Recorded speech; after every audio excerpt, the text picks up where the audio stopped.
India TV YouTube channel को subscribe करें और बेल आइकन दबाएं। अब से 24 घंटे के बाद बंगाल के चुनावी समर की तस्वीर बदल जाएगी, जब प्रधानमंत्री नरेंद्र मोदी कोलकाता के ब्रिगेड मैदान में कदम रखेंगे। कल पीएम मोदी के ब्रिगेड मैदान में मेगा रैली है। बंगाल में चुनाव की तारीखों के ऐलान के बाद पीएम मोदी की ये पहली रैली है। पीएम मोदी की रैली में मिथुन चक्रवर्ती भी शामिल होंगे और मोदी के साथ मंच पर मौजूद रहेंगे। पीएम मोदी की रैली के लिए बीजेपी जबरदस्त तैयारी कर रही है। पीएम की रैली के लिए BJP door to door campaign कर रही है। बीजेपी के बंगाल प्रभारी कैलाश विजयवर्गीय आज ब्रिगेड मैदान पहुंचे और रैली की तैयारियों का जायजा लिया। ब्रिगेड मैदान में बीजेपी के बंगाल प्रभारी कैलाश विजयवर्गीय ने दावा किया कि पीएम मोदी की रैली में मिथुन चक्रवर्ती शामिल होंगे। कैलाश विजयवर्गीय ने कहा कि उनकी मिथुन चक्रवर्ती से बात हुई है और वो आने वाले हैं। कैलाश विजयवर्गीय ने कहा कि रैली में इतने लोग आएंगे कि ब्रिगेड मैदान छोटा पड़ जाएगा। नहीं, ये तो बहुत बंगाल के लिए भी गर्व की बात है, हमारे लिए भी गर्व की बात है कि जिस प्रकार जनता का प्रेम और स्नेह हमें दिखाई दे रहा है। ये मैदान जो देश के बड़े मैदानों में से एक है, ये छोटा पड़ेगा ऐसा लगता है हमको। कितनी लोगों के आने की आप लोगों के अनुमान लगा रखे कि इतने लोग ब्रिगेड में कल जो है जो रैली का ब्रिगेड ग्राउंड में वो क्या रिकॉर्ड तोड़ेगा कल? कोई अनुमान नहीं है। आप लोग पत्रकार लोग गिनिएगा कल कितने लोग आते हैं, पर मुझे लगता है कि ये मैदान छोटा पड़ेगा। टीएमसी के गुंडों ने रात में ही जहाँ जहाँ पोस्टर लगे थे सब उतार दिए, झगड़ा भी किया, मारपीट भी की हमारे कार्यकर्ताओं के साथ। हम चुनाव आयोग में इसकी कंप्लेंट भी करने वाले हैं। पर ये टीएमसी का एक परंपरागत काम है, हमारे लिए कोई नया नहीं है। जब भी हम जहाँ पोस्टर लगाते हैं इस प्रकार की अराजकता होती है, पर दीवार पे पोस्टर लगाने से काम नहीं चलता। दिल में भारतीय जनता पार्टी है और मोदी जी है बंगाल की जनता के, इसलिए ये पोस्टर हटने से, फाड़ने से जनता के दिल में से मोदी जी कोई नहीं निकाल सकता। भवानीपुर हम जीतेंगे, पूरे बंगाल में हम 200 से ज़्यादा सीट जीतेंगे और ममता जी को नंदीग्राम से भी हराएंगे। जिस तरह से कहा जा रहा है कि कल की सभा में मिथुन चक्रवर्ती आएंगे और बीजेपी का साथ लेके एक सोनार बांग्ला, जो उनका मूवी में भी कहा था कि सोनार बांग्ला बनाना है, उसके लिए आप लोगों के साथ चलने के लिए तैयार होंगे। क्या लगता है, आपसे बातचीत हुई है? मेरी बात हुई है उनसे टेलीफोन पर, वो आने वाले हैं आज। मैं विस्तार से उनसे बात करने के बाद ही कुछ कहने की स्थिति में रहूँगा। तो क्या हम लोग देख पाएंगे कल उनको इस स्टेज पे? सर, अब मैं कहता रहा हूँ कि उनसे बात करने के बाद ही बताऊँगा। बंगाल की जनता के लिए मिथुन चक्रवर्ती बड़ा नाम है। कल जब वो प्रधानमंत्री मोदी के साथ मंच पर होंगे तो उसका बड़ा मैसेज जाएगा। बंगाल चुनाव की हर खबर आप इंडिया टीवी पर सबसे पहले देखते रहेंगे। हमारे संवाददाता मनीष भट्टाचार्य ने ब्रिगेड मैदान से एक एक्सक्लूसिव रिपोर्ट तैयार की है, आप देखिए।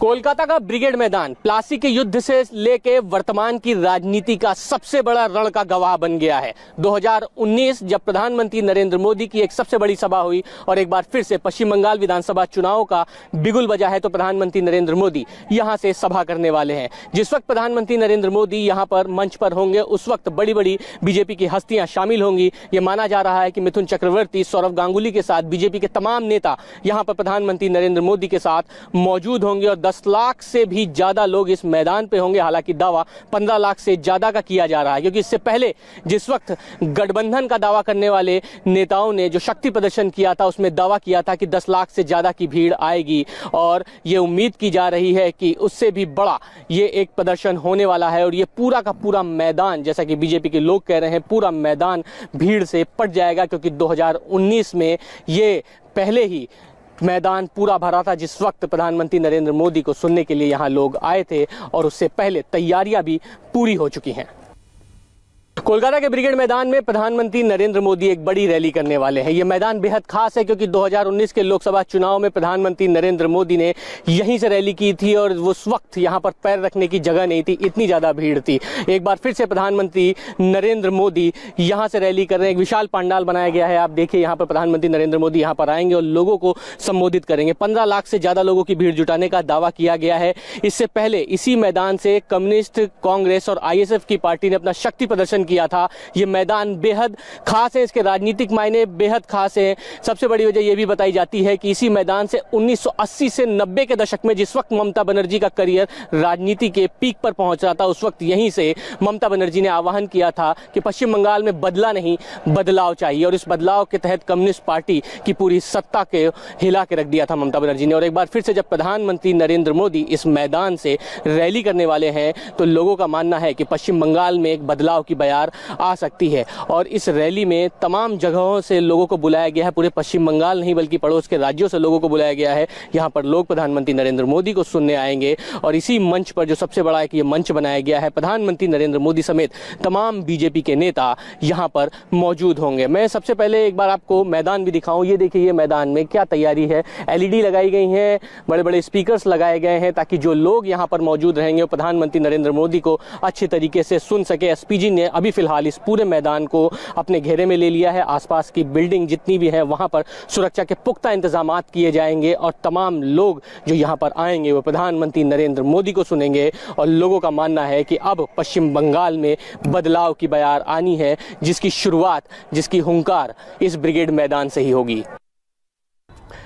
कोलकाता के ब्रिगेड मैदान में प्रधानमंत्री नरेंद्र मोदी को सुनने के लिए लाखों लोग आएंगे और उसके लिए तैयारियां भी जबरदस्त की गई हैं। ये तमाम एलईडी लगाई गई हैं। यहाँ पर देखिए, जो लोग यहाँ पर आएंगे प्रधानमंत्री नरेंद्र मोदी का भाषण सुनने के लिए, ये एलईडी लगाई गई है ताकि अच्छे से लोग भाषण सुन सके। ये स्पीकर्स लगाए गए हैं और ये सीसीटीवी कैमरा लगाया गया है ताकि चप्पे चप्पे पर निगरानी हो सके। ये पूरा एक मैदान आप देखिए। यहाँ पर पिछली बार जब प्रधानमंत्री नरेंद्र मोदी यहाँ पर आए थे तो लगभग 15 लाख से भी ज्यादा की भीड़ यहाँ पर जुटी थी। और एक बार फिर से जब प्रधानमंत्री नरेंद्र मोदी यहां पर आने वाले हैं तो तैयारियां भी जबरदस्त की गई है। चप्पे चप्पे पर पुलिस बल तैनात किया गया है। आसपास की जितनी भी बड़ी बिल्डिंग्स आप देख रहे हैं, यहां पर एसपीजी ने सुरक्षा पहले से ही तैनात कर दी गई है। और जिस वक्त प्रधानमंत्री नरेंद्र मोदी व तमाम बीजेपी के नेता यहां पर होंगे, उस वक्त इस पूरे इलाके को छावनी में तब्दील कर दिया जाएगा। कोलकाता के ब्रिगेड मैदान में बीजेपी की तैयारी जारी है। उससे पहले ममता बनर्जी को आज फिर एक बड़ा झटका लगा। लंबे समय तक ममता के सबसे भरोसेमंद रहे दिनेश त्रिवेदी आज बीजेपी में शामिल हो गए।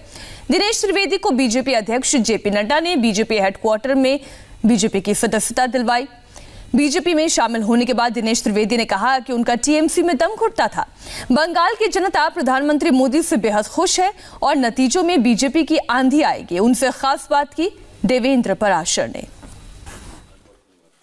इस वक्त हमारे साथ बातचीत करने के लिए मौजूद है दिनेश त्रिवेदी जी। सर, सबसे बड़ी वजह क्या आती है और वहाँ पे टीएमसी की बात कर लें या राज्य सरकार की बात कर लें, क्या समस्या थी जिसके चलते टीएमसी? नहीं, समस्या यही थी कि जिस तृणमूल कांग्रेस की स्थापना मैंने की थी उसके आदर्श रहे नहीं। जहाँ इतनी ज़्यादा हिंसा होती है, जहाँ इतना ज़्यादा करप्शन होता है, वहाँ सही माने में मैंने जो राज्यसभा में कहा कि दम घुटता है, क्योंकि आप अपनी बात कहीं कह नहीं सकते हो। तो वो पार्टी का आदर्श जिस मैंने बनाई थी वो पार्टी ही नहीं रही। अभी वो पार्टी कोई कंसल्टेंट की पार्टी हो गई। समस्या दीदी में है, भाईपो में है या पूरे पार्टी के स्ट्रक्चर में? देखिए, समस्या क्या होती है? समस्या ये होती है कि जब आप आदर्शों से आप भटक जाते हो, समस्या तभी होती है। प्रधानमंत्री नरेंद्र मोदी की बात करें तो कैसा असर देखते हैं बंगाल के चुनाव में इस बार? नहीं, बंगाल के चुनाव में जनता बहुत खुश है। आज इतनी ज़्यादा खुश है कि तृणमूल कांग्रेस वाले मुझे बधाई दे रहे हैं और तृणमूल कांग्रेस वाले भी कहते हैं कि हमें भी आप अपने साथ ले जाइए।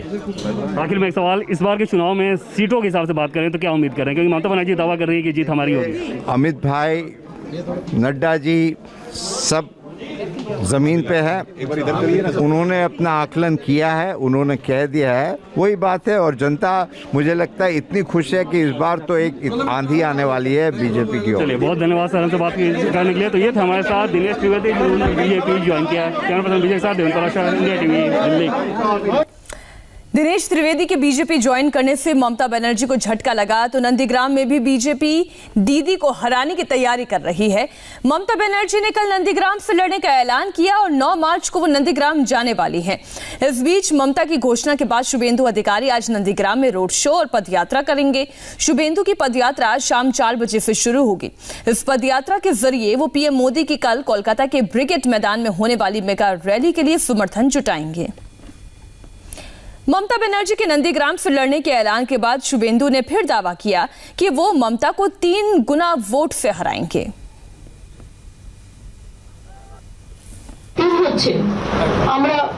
আমি নন্দীগ্রামেই লড়ছি। আমি যখন কথা দিই কথা রাখি। আমি যাদবপুর থেকে জীবন শুরু করেছিলাম, যাদবপুরেও আমি দাঁড়িয়েছিলাম এবং যখন কেউ সেখান থেকে দাঁড়াতে চাইনি, তারপরে আমি হাজরায় আমায় মারা হয়। আমি সারা শরীরে চোট নিয়ে কন্টেস্ট করি, তখন কন্টেস্ট করার মতো পরিস্থিতি ছিল না, তা সত্ত্বেও আমি দক্ষিণ কলকাতায় কন্টেস্ট করেছিলাম।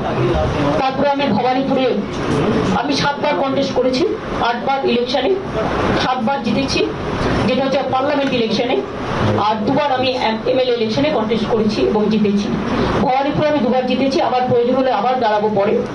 কিন্তু এবারে আমি ভবানীপুরটা আমার সহকর্মী শোভনদেব চট্টোপাধ্যায়, তার বাড়ি এখানে, তিনি বক্সিং ক্লাব থেকে শুরু করে এপাড়ায় মানুষ হয়েছেন, আর ভবানীপুরটা পুরো মিডিয়া আমি রোজ করি। আমি এখানে এমএলএ ইলেকশনে দাঁড়ালাম কি না দাঁড়ালাম বড় কথা নয়, ভবানীপুরটা রোজই আমার হাতের মুঠোয় থাকে এবং আমি ক্লাব থেকে শুরু করে পুজো কমিটি থেকে শুরু করে সবটাই করি। আমি নন্দীগ্রাম থেকেই দাঁড়াবো এবং রাসবিহারী আমরা সেক্ষেত্রে দেবাশিস কুমারকে একজন নতুনকে নিয়ে আসছি। যেমন আমি আপনাদের বলি 2-1টা অতীন ঘোষ দাঁড়াচ্ছে, মালা শাহ শরীরটা একটু ভালো নয়, তাই মালা শাহ ওখানে অতীন ঘোষ বেলগাছিয়া ওখানে দাঁড়াচ্ছে। দেখা মুখ্যমন্ত্রী নিজের কেন্দ্র ছেড়ে পালাচ্ছেন কেন? কারণটা কি? হেরে যাবেন তো ওখানে যা ভোটে হারতেন আমরা তার থেকে 3 গুণ ভোটে এখানে হারাবো। নন্দীগ্রামে মানুষ আওয়াজ তুলেছে, মেদিনীপুরের ভূমিপত্রকে চাই, বহিরাগত নয়। नमस्ते, मैं हूं मीनाक्षी जोशी। वीडियो और खबरों से अपडेट रहने के लिए India TV YouTube channel subscribe करें, बेल आइकन दबाना ना भूलें। जुड़े रहें इंडिया टीवी के साथ।